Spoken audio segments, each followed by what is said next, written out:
வெண்முரசு. எழுதழல் 55. வாசிப்பது சந்தீப்.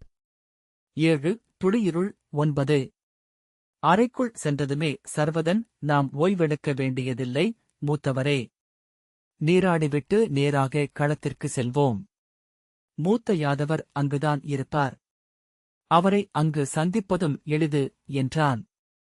இதேயன், ஆனால் நாம் அங்கு எதையும் பேச முடியாது என்றான். நாம் அரச முறையாக வரவில்லை. ஆகவே அவையில் எழுந்து முறையாக அறிவிப்பதற்கும் ஏதுமில்லை. அவருடன் தனியறையில் சொல்லவே செய்தி உள்ளது. அதற்கு முன் அவரிடம் சற்றேனும் அணுக முடியுமென்றால் நம் பணி எளிதாகிறது என்றான் சர்வதன்.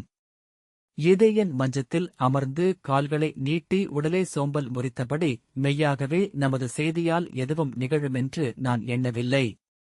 யாதவர்கள் இறுதி முடிவெடுத்துவிட்டார்கள். 3 முறை பேரவை கூடிவிட்டார்கள். கிருதவர்மன் இங்கு வந்து இளைய யாதவருக்கெதிராக யாதவக் குடிகளிடம் இருந்து சொல்லுறுதியைப் பெற்றுச் சென்றிருக்கிறார். கிருதவர்மன் அஸ்வத்தாமரின் இணைத்தோழர். மூத்த யாதவரு துரியோதனரின் நல்லாசிரியர் என்றான். ஆம், சிறிய விரிசல் கூட இப்போது தெரியவில்லை. ஆனால் பயிற்சிக்களம் என்பது பிறிதொரு ஆடல் மேடை. அது ஒரு கலைக்கூடம் போல, அங்கு உடலும் உள்ளமும் மகிழ்கின்றன. மூத்தவரே, எங்கு அவையிரண்டும் நிகழ்வு கொள்கின்றனவோ அங்கு அரசியல் விலகிவிடுகிறது. உடல் உடலையும் உள்ளம் உள்ளத்தையும் வெறும் மானுடராகவே அறிகிறது. அரசியல் என்பது மானுடரை விலக்குவதனூடாக வெல்வதனூடாக நிகழ்வது என்றான் சர்வதன். யதேயன், நீ களம் புக விரும்புகிறாய் என்றால் அவ்வாறே ஆகட்டும். நான் வந்து என்ன செய்யப் போகிறேன்? இப்புவியில் நான் வெறுக்கும் ஓர் இடம் இருக்குமென்றால் அது பயிற்சிக்களம்தான். உடல் தன் இயல்பிலிருக்கையிலேயே நலமாக உள்ளது என்று நான் எண்ணுகிறேன். அதை வருத்தி பயிற்றி மலைபோல் ஆக்க வேண்டுமென்று தெய்வம் எண்ணியிருந்தால் அவ்வாறே அது மானுடரை படைத்திருக்குமல்லவா என்றான். சர்வதன், ஏன் உள்ளத்தை வருத்தி பயிற்றுவிக்கிறீர்களே என்றான். எதேயன், இது மெய்மை. மானுடனுக்கு தெய்வங்கள் விடுத்த அறைகூவல் அதை அடைவது என்றான். உடலினூடாகவும் மானுடர் தேடிச் செல்வது மெய்மையைத்தான். முழுதுடல் தெய்வங்களுக்கு அணுக்கமான ஒரு மெய் என்று சர்வதன் சொல்லி, தாங்கள் வருகிறீர்கள், நெடுநாட்களுக்குப் பிறகு வாளை ஏந்துகிறீர்கள் என்றான். இதேயன், கேலிப்பொருள் என்று ஆவேன் என எண்ணுகிறேன் என்றான். சர்வதன், கவலை வேண்டாம். வாழ்க்கையிலிருந்து தவறுமென்றால் அவ்வாறு தவறுவது ஒரு நல்லூழ் என்று ஏதேனும் நூலில் சொல்லப்பட்டிருக்கும், அதை நினைவு கூர்ந்து சொன்னால் போயிற்று. கிளம்புங்கள் என்றான். விடமாட்டாய் என்றபடி ஏதேயன் எழுந்து கொண்டான். வாயிலில் வந்து நின்ற ஏவலன், தாங்கள் ஓய்வெடுத்த பின் என்று தொடங்க, இல்லை, நாங்கள் விரைவாக நீராடி களம் புகவிருக்கிறோம் என்றான் சர்வதன். தலைவணங்கி நன்று என்று அவன் அவர்களைக் காத்து நின்றான். பொதியில் இருந்து நீராட்டுக்குரிய ஆடைகளை எடுத்துக்கொண்டு அவர்கள் அவனுடன் சென்றனர். சர்வதன் ஓசையழ பெரிய கைகளை வீசி ஆட்டி நடந்தபடி, மிகச்சிறிய மாளிகை. என் உடல் அமையும் நீராட்டரை இங்கு இருக்குமெனத் தோன்றவில்லை என்று சொன்னான். அனைத்து மாளிகைகளிலும் யாதவர்கள் தங்கியிருக்கிறார்கள் என்றார்கள். துவாரகையிலிருந்து கிளம்பி வந்து கொண்டே இருக்கிறார்கள் என்று யூதேயன் சொன்னான். அவர்கள் ஒவ்வொருவரும் இங்கே மதிக்கப்பட்டாக வேண்டும். அதைவிட அவர்கள் மதிக்கப்படுவதாக நம்ப வைக்க வேண்டும். ஒவ்வொருவரும் பிறரைத்தான் நோக்கிக் கொண்டிருப்பார்கள். அனைவருமே அரசகுடியினரென சொல்லிக் கொள்வார்கள். சர்வதன் ஏவலனிடம், இளைய யாதவரின் மைந்தர் பிரத்யுமன் இங்கு வந்துள்ளார் என்றார்களே என்றான். இல்லையே, இங்கு சாம்பரும் அவர் இளையோரும்தான் நேற்று முன்னாள் வந்தனர் என்றான் ஏவலன். ஆம், அவர் வந்ததாக கேள்விப்பட்டேன் என்ற எதேயன், பிறர் இங்கு வந்து கொண்டிருப்பார்கள். இன்று அவர்களைத்தான் அவையில் சந்திக்க வேண்டுமென்று வந்தோம் என்றான். சர்வதன், இவர் அனைத்தும் அறியும் இடத்தில் இருக்கிறார் மூத்தவரே என்றான். இளவரசே, நான் அறிந்தவரை பிரத்யும்னரும் அவரது உடன்பிறந்தோரும் மதுவனத்திற்கு சென்றிருக்கிறார்கள். அங்கு சூரசேனரின் வாழ்த்துக்களைப் பெற்ற பின்னரே இங்கு வருவார்கள். யாதவ அரசியின் மைந்தர் பானுவும் அவர் உடன்பிறந்தாரும் வந்து கொண்டிருக்கிறார்கள். பிற உபயாதவர் அனைவருமே 1 நாட்களுக்குள் இங்கு வந்து சேர்வார்கள் என்று சொன்னார்கள் என்றான் ஏவலன். யுதேயன், கிருதசேனர் ஊர் திரும்பிவிட்டாரா என்றான். ஆம், நேற்று முன்னாள் அவர் கிளம்பிச் சென்று விட்டார் என்றான் ஏவலன். இங்கு யாதவ இளையோர் பலர் இருக்கிறார்கள். பெரும்பாலானோருடைய பெயர்களையே நான் அறிந்ததில்லை. நீராட்டரை அவர்கள் எண்ணியது போலவே மிகச்சிறியதாக இருந்தது. உள்ளே நுழைந்ததுமே அது சுவர்கள் கைகளை முட்டுமளவுக்கு மேலும் சிறிதென மாறியது. ஒரு பெரிய குளியல் தொட்டி போல் உள்ளது என்று சர்வதன் சொன்னான். நீராட்டரையின் அணியர் புன்னகையுடன் வந்து, இளைய பாண்டவரின் மைந்தருக்கு வணக்கம். இந்தச் சிறிய நீராட்டரையில் தாங்கள் நீராட வருவீர்கள் என்று எதிர்பார்த்திருக்கவில்லை என்றார். அவர் உதவியாளன், நீராட்டரை ஏவலர் எவருக்கும் வாழ்நாள் பேரென்பது தங்கள் தந்தையின் உடலை கையால் தொடுவதுதான் என்று எந்தை சொல்லியிருக்கிறார். அதற்கு நிகரான பேறு பெற்றேன் என்றான். எந்தை விருந்தரையில் 14 ஆண்டுகள் துயின்று பழகிவிட்டார். நான் நறுஞ்சுண்ணம் சற்று கடினமானதாக இருந்தாலே உடல் நோவு கொள்பவன் என்றபடி சர்வதன் ஆடைகளைக் களைந்து உயரமற்ற வெண்கல முக்காலியில் அமர்ந்தான். நறுமணத் தழையிட்டு கொதிக்க வைத்து வெந்நீரை அவன் உடலில் ஊற்றி அவர்கள் நீராட்டத் தொடங்கினர். அணியரே, தங்கள் பெயர் என்ன என்று சர்வதன் கேட்டான். அவர், கர்த்தப குலத்தவனாகிய என் பெயர் உக்ரன். இவன் துர்வீரன். இன்னமும் நாங்கள் நீராட்டறையில் நெறிகளை பயில்பவர்களாகவே இருக்கிறோம். ஒருமுறை கூட பேரிடர்களை தொட்டதில்லை. ஒருமுறை மூத்த யாதவரின் தசைகளை தொடும் வாய்ப்பு கிடைக்குமென்று எண்ணியிருந்தோம். எங்கள் குல தெய்வங்கள் அணுக்கத்திலுள்ளன என்றார். சற்று முதிய அணியர் யுதேயனை நீராட்டினார். அவன் சிறிய தொட்டிக்குள் தன் உடலை நன்றாக வளைத்துக் கொண்டான். சர்வதனின் பெருந்தசைகளை கையால் நீவி வெந்நீர் ஊற்றி அழுத்தியபடி உக்ரர் ஒருமுறை இந்திரபிரஸ்தத்தின் இளைய பாண்டவரின் உடலை நீராட்டினால் மானுட உடலின் தசைகள் எங்கெங்கு எவ்வாறு முழுமை கொண்டிருக்குமென்று அறிந்துவிடலாம். பிறகு இப்புவியிலுள்ள அனைத்து மானுட உடல்களையும் எளிதில் கையாளலாம் என்பார்கள் என்றார். ஒவ்வொரு தசையும் ஒவ்வொரு கோணத்தில் இழுபடுகிறது. பிற தசையுடன் அவை இணையும் ஒரு முடிச்சு ஒவ்வொரு முறை. உடலசைவில் அவை கொள்ளும் திசை மாற்றம் பிரிதொன்று. ஓய்ந்திருக்கையில் கொள்ளும் பதிதல் தனி. அடிபட்டுச் சிதைகையில் அவை உடையும் முறையும் அதற்கென்றே உரியது. ஒருபோதும் கற்றுத் தீராக்கலை இது. கற்ற அனைத்தையுமே தங்கள் உடலில் இப்போது காண்கிறோம், இளவரசே என்றான் துர்வீரன். சர்வதன் கை நீட்டி, என் மூத்தார் சுதசோமர் என்னிலும் பேரிடலர் என்றான். பிரிதொன்றாக அமைய வாய்ப்பில்லை. இப்புவியில் நீங்கள் நிகழ்ந்து கொண்டே இருப்பீர்கள் என்றார் உக்ரர். அவர்கள் வேள்வி செய்யும் அந்தணரின் உள ஒருமையுடன் அவனை நீராட்டினர். அவன் குழல்களைப் பிரித்து நீவி அலசினர். நகங்களின் அழுக்கை நீக்கினர்.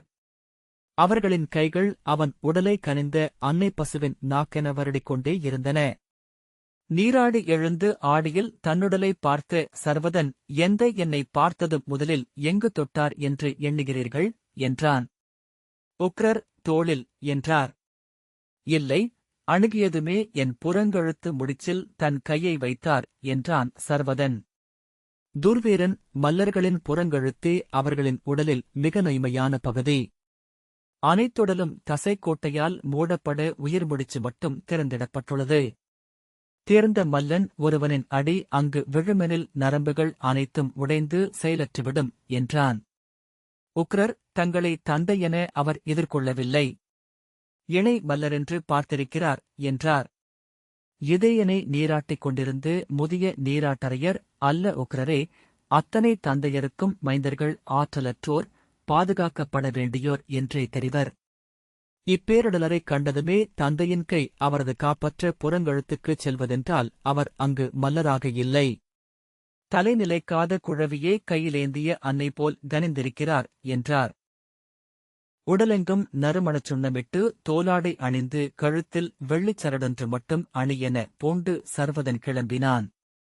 வெண்ணிறப் பட்டாடை உடுத்தி வெண்மேலாடை அணிந்து பொன்சரப்பொழி பூண்டு அவனுடன் வந்த யுதேயன், களத்தில் நம்மை முதலில் பார்க்கையில் மூத்த யாதவர் என்ன செய்வார் என்று எண்ணிப் பார்க்கிறேன். நாம் வருவது அவருக்கு உகந்ததல்ல, நாம் படைத்துணை கோரி வந்துள்ளோம் என்றான். இது முறைப்படி எழும் அழைப்புதானே என்றான் சர்வதன். ஆம், ஆனால் இவ்வழைப்பிற்கு இன்னமும் இடமுள்ளது என்பதே யாதவர் மேல் பிறரை ஐயம் கொள்ள வைக்கலாம். நாம் எந்த வாக்குறுதியுடன் வந்தோம் என அவர் அறிய விரும்புவார்கள்.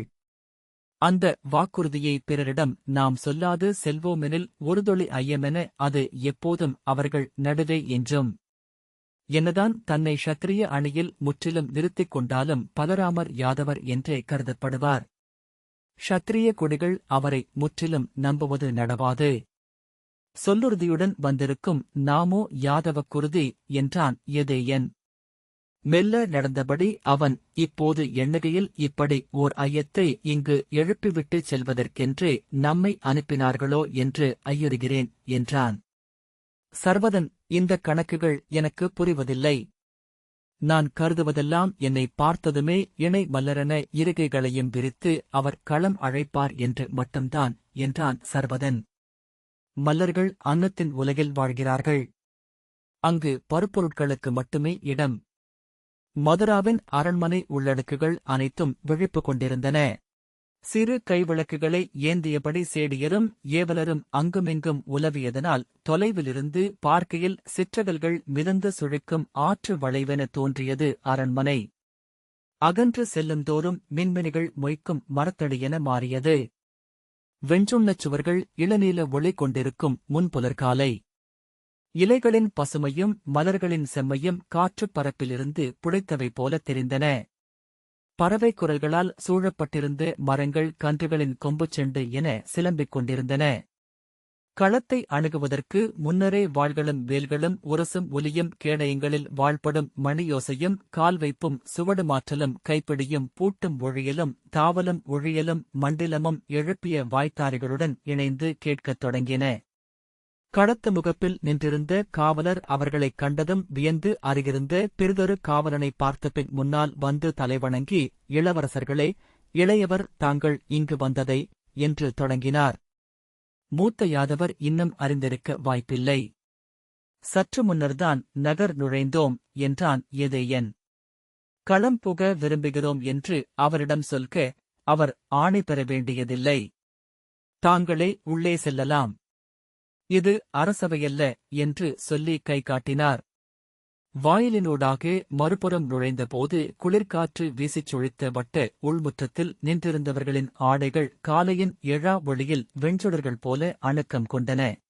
இரு மல்லர்கள் இருகைகளையும் பற்ற கால்களை முன்னால் வைத்து நண்டு கொடுக்கென கைகளை மேலே தூக்கி அவர்களை சுழற்றி வீசி அவர்கள் மண்ணில் உடலறைந்து விழுகையில் அப்பால் சென்று சுழன்று திரும்பி தொடைத்தட்டி நிமிர்ந்த பலராமர் அவர்களை பார்த்தார்.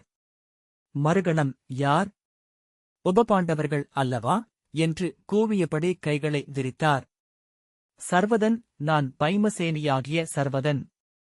தங்களை சந்திக்கும் பேறு பெற்றேன் அரசே என்று சொல்லி அருகே சென்று அவர் கால்களைத் தொட்டு சென்னி சூடினான்.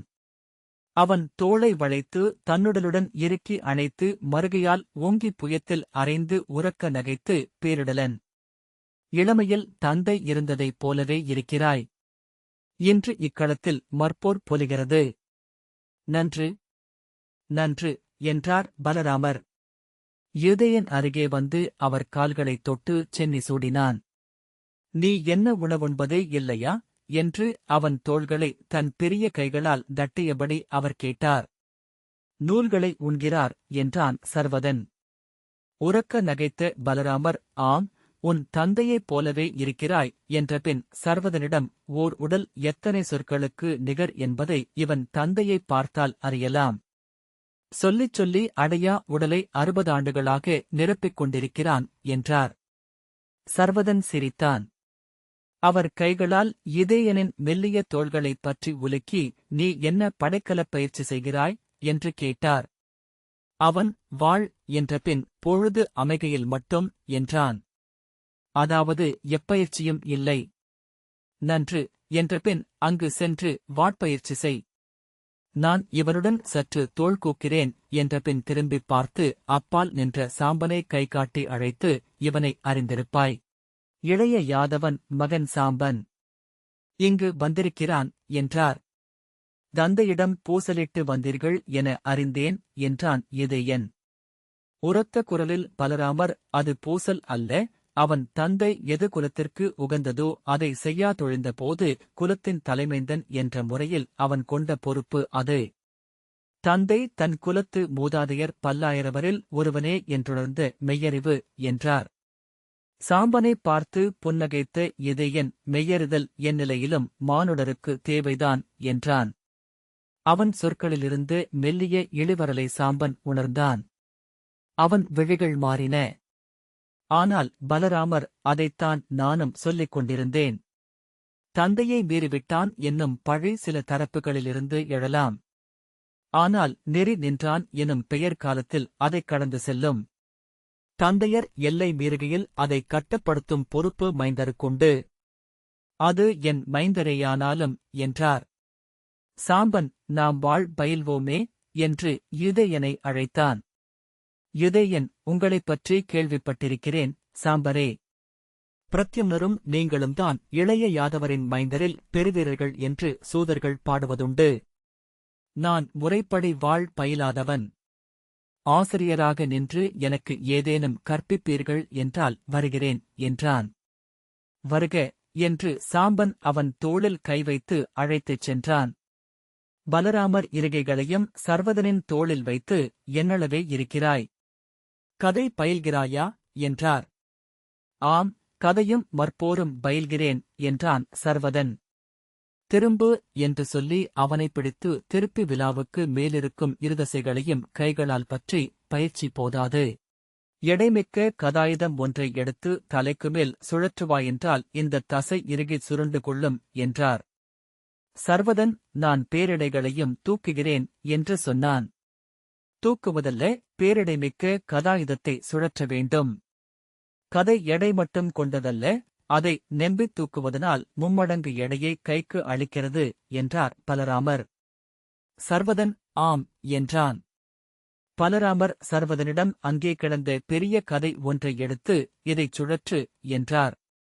சர்வதன் குனிந்து அதை முழுவிசையையும் கூட்டித் தூக்கி ஒருமுறை சுழற்ற அதன் எடைமிக்க உருளை தரையில் அறைந்தது. மூடா, தரையுடனா போர் புரிகிறாய் என்றார் பலராமர். முதல் விசை அனைத்தையும் செலுத்தி தூக்கிச் சுழற்றி கதையை மேலெடுக்கிறாய். கதை வந்து நிலம் தொட்டதும் அனைத்து விசையையும் மண் வாங்கிக் கொள்கிறது. மீண்டும் புதிய விசை திரட்டி அதை தூக்க வேண்டியிருக்கிறது. 3 முறைக்கு மேல் உன்னால் விசை திரட்ட முடியாது. மண்ணில் அது பாய்ந்து பின் நீ மீண்டும் விசை திரட்டி அதை தூக்குவதற்கு முந்தைய சில கணங்களில் எதிரிக்கு முன் படைக்கலக்காப்பு இன்றி நிற்கிறாய். உன் தலையை உடைத்து கூழென ஆக்க அவனால் இயலும். நோக்குக. முதல் விசை திரட்டி கதையை தூக்கிய பின் அவ்விசையைக் கொண்டே 12 முறை வரை இக்கதையை சுழற்ற முடியும். அதற்கு உன் கீழ் விலா தசைகள் பெருத்திருக்க வேண்டும். அதன் மேல் கொழுப்பு படிந்திருக்கலாகாது. வெறும் கைகளை வைக்கும்போது தசைநாரின் முறுக்கம் தென்பட வேண்டும் என்ற பின் நோக்குக என்று அந்த கதையை அவனிடமிருந்து வாங்கி ஒரே மூச்சில் தூக்கி காற்றில் சுழற்றினார். அவரைச் சுற்றி அதன் எடைமிக்க உருளை விம்மியபடி சுழன்று வந்தது. 8 அடி முன்னால் எடுத்து வைத்து திரும்பி தரையிலிருந்து பெரிதொரு கதையை ஓங்கி அடித்தார். அதன் இரும்பொருளை உடைந்து செதில்களாக தெரித்தது. கதையை தரையில் ஊன்றிய பின் சரியான முறையில் சுழற்றினால் இதைக் கொண்டு தேர்களை உடைத்துத் தள்ள முடியும்.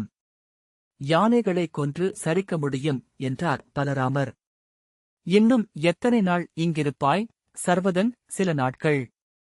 அதன் பிறகு ஊர் திரும்ப வேண்டியிருக்கும். உங்களிடம் எந்தை அனுப்பிய ஒரு செய்தியை சொல்லிச் செல்ல வேண்டும் என்றான். அரசியல் செய்தி என்றால் அதை அவையில் சொல். நான் களத்தில் அரசியல் பேசுவதில்லை என்றார் பலராமர். மெதுவாக மெதுவாக என்று ஈதையன் கூச்சலிடுவதைக் கேட்டு சர்வதன் திரும்பிப் பார்த்தான். சாம்பன் தன் வாளை சுழற்றிக் கொண்டு முன்னால் செல்ல அவ்வீச்சை அவ்வப்போது தன் வாளால் தடுத்தபடி காலடி வைத்து யூதேயன் பின்னால் சென்றான். அவன் நெற்றிக்குழலை சீவிச் சென்றது சாம்பனின் வாள்.